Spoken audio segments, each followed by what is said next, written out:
पक्षी दूत लौट आया है, अर्थात संदेश समय रहते मेरे होने वाले सम्राट को मिल चुका है। पक्षी दूत।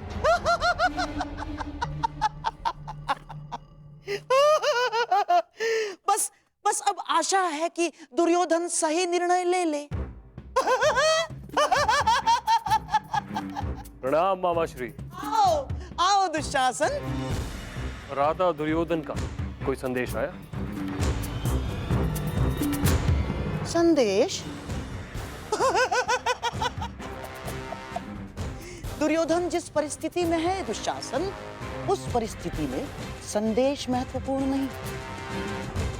महत्वपूर्ण है तो केवल त्वरित प्रतिक्रिया। अब आशा है कि दुर्योधन बल का नहीं, बुद्धि का उपयोग करेगा। मामाश्री, भ्राता दुर्योधन किसी भी स्थिति को संभालने में पूर्ण सक्षम है। हाँ? समझ नहीं आता कि आप भ्राता दुर्योधन पर इतना संदेह क्यों करते हैं? क्योंकि दुर्योधन के नाम में ही युद्ध है दुशासन। उसे युद्ध के अतिरिक्त और कोई भाषा नहीं है। वो केवल लाहौकार के भांति बलपूर्वक हथौड़ा चलाने में ही विश्वास रखता है। परंतु भानुमति का ये विवाह प्रकरण स्वर्ण की भांति कोमल है। यदि यहाँ बुद्धि और धैर्य से काम नहीं लिया जाएगा तो सब कुछ हाथ से निकल जाएगा दुशासन। परंतु ये विवाह इतना महत्वपूर्ण क्यों है? अरे पांडव तो लाक्षागृह में ये बात किसी के कानों तक नहीं पहुंचनी चाहिए। परंतु यहाँ इस बंद कक्ष में कौन हमारी बात सुनेगा? यही तो तुम समझते नहीं हो दुशासन। सुनो, एक वृक्ष जितना बड़ा होता है उसकी परछाई भी उतनी ही बड़ी बनती है। और ये भीतियां जितनी ही बड़ी होती है उनके कान उतने ही बड़े हो जाते हैं दुशासन। परंतु इस विवाह की आवश्यकता क्या है मामाश्री? क्योंकि युद्ध में एक योद्धा एक नहीं अनेक शस्त्र लेकर प्रस्तुत होता है, ताकि एक टूट जाए तो वो निहत्था ना हो। मवेशियों को द्वार बंद हो जाने के पश्चात भी खूंटे से बांधा जाता है। क्यों? क्योंकि नियतिवश द्वार खुल भी जाए तो वो भाग ना सके। मैं अब भी कुछ नहीं समझा बाबा। तुम्हें समझने की आवश्यकता भी क्या है दुशासन? है? जाओ, पुरोचन को अभी यहीं इसी समय मेरे सामने प्रस्तुत करो। जाओ।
प्रतिज्ञा स्वीकार करें गुरुदेव।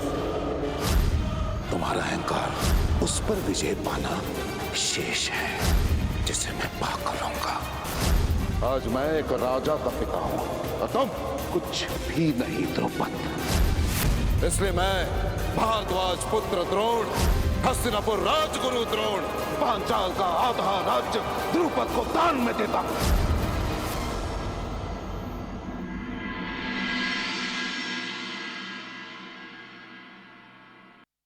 क्या ऋषि यज और उपयज के पास हमारे पीड़ा की औषधि है,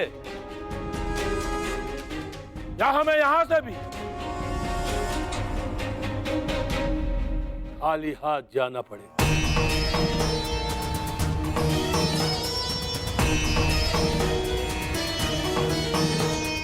स्वागत है आपका पंचाल नरेश।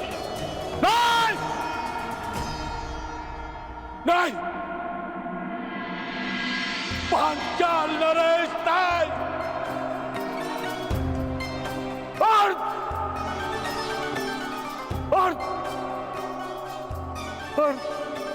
पांचाल नरेश कहिए।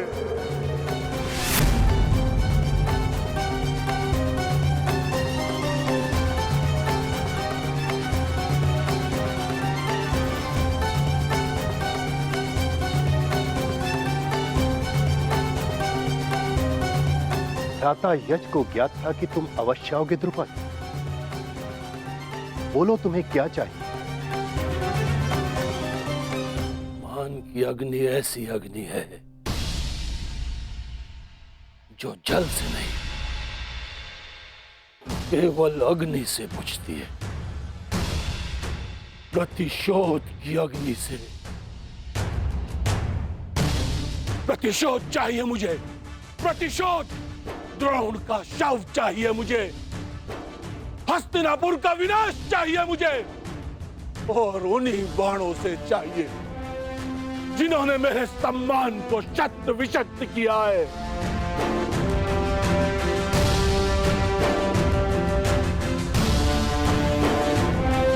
क्या ये सब कुछ देने में सक्षम है आप?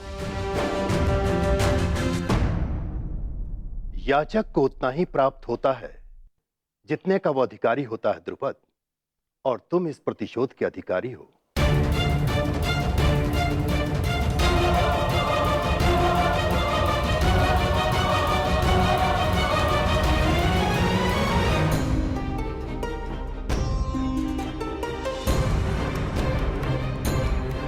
मैं सबके समक्ष अर्जुन को द्वंद्व की चुनौती देता हूं। आज तुम्हें ज्ञात होगा कि धनुर्विद्या में तुम मुझसे कितने छोटे हो अर्जुन। अब बातों के बाहर चल चुके हो तो धनुर्ज्ञान दिखाओ, अन्यथा पराजय स्वीकार करो। विजेता का चयन शेष है कुमार अर्जुन। यदि तुम वही अर्जुन हो जिसे मैं वर्षों से जानता हूं, तो मुझे पूर्ण विश्वास है कि तुम अपना अधूरा द्वंद्व अवश्य पूरा करोगे। आज यह आचार्य द्रोण की बनाई हुई सीमा नहीं है अर्जुन। अर्जुन!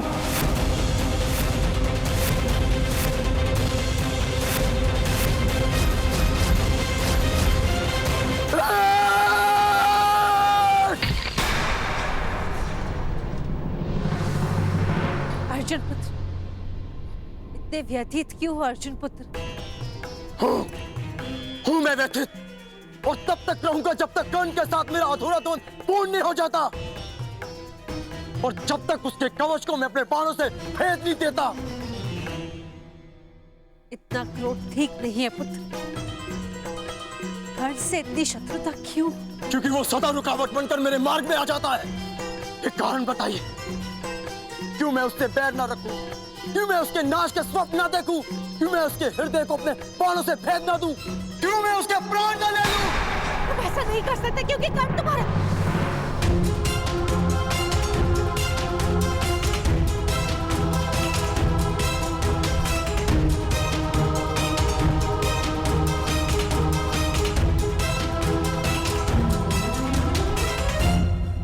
तुम ऐसा नहीं कर सकते। कर्ण तुम्हारा वास्तविक शत्रु नहीं है। उसे तुम्हारे सामने शत्रु बनाकर प्रस्तुत किया है। उसका मार्ग भटकाया है दुर्योधन ने, ताकि वो तुम्हारा मार्ग रोक सके।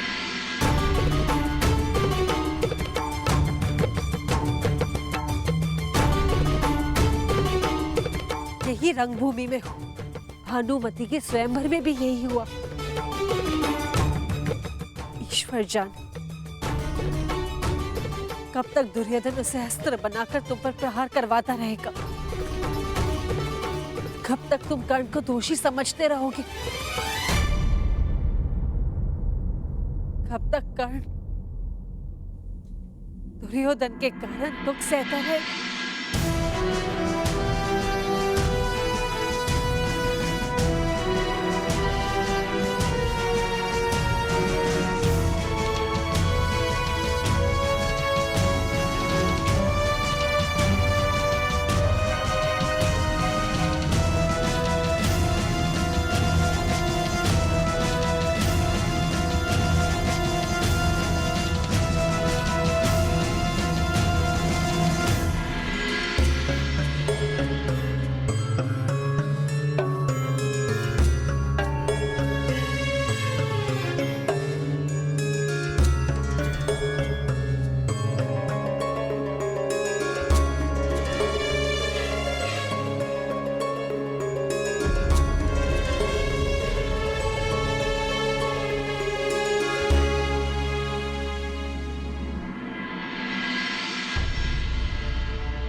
प्रेम त्याग है, त्याग प्रेम है, फिर क्यों व्याकुल मन। पीर है मन में, अग्नि तन में, जीवन है ये रण। किसको पाए किसको खोए, विकट समय भीषण। जीवन से भी धर्म बड़ा है, सुख सुविधा से डर।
हमारा प्रेम इन फूलों की तरह रहेगा जो सारे संसार को सुगंधित कर देगा।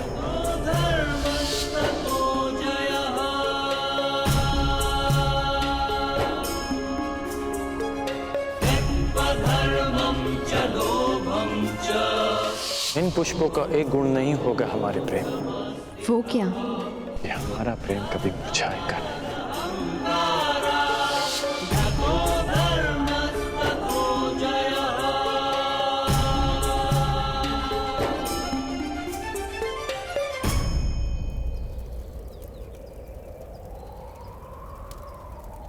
किसको पाए किसको खोए, विकट समय भीषण।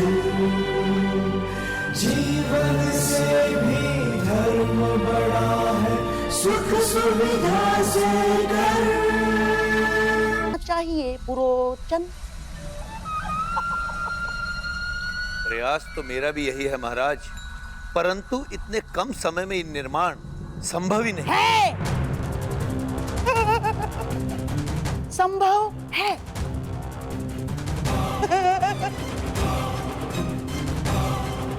पुरोचन, आओ आओ समझाता हूं। लाक्षागृह का निर्माण अपने निर्धारित समय पर हो जाना चाहिए। हाँ, हो जाना चाहिए, नहीं तो पांडवों के स्थान कोई और अपने परिवार सहित उस लाक्षागृह में भस्म हो जाएगा।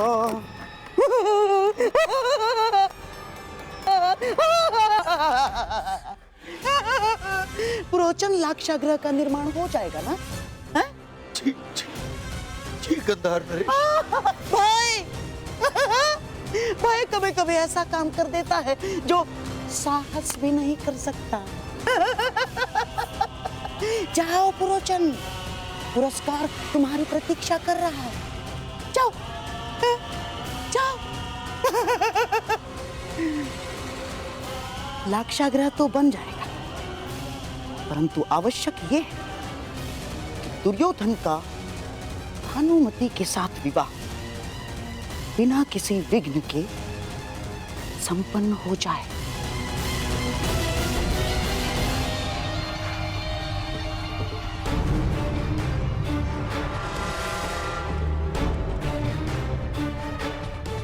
दो लक्ष्य, द्रोण का वध और हस्तिनापुर का विनाश। तो यज्ञ में 2 आहुति,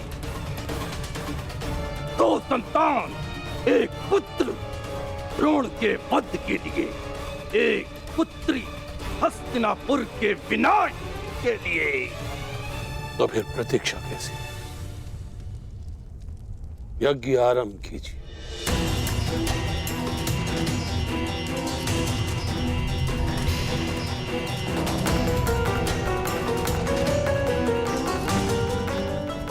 जीवन के बचे हुए दिनों की उल्टी गिनती आरंभ कर दो।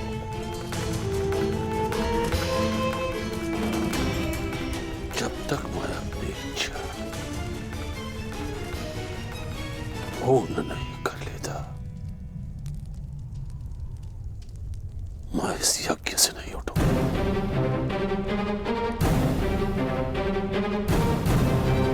इस यज्ञ से हस्तिनापुर का विनाश उत्पन्न होगा।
दुर्योधन।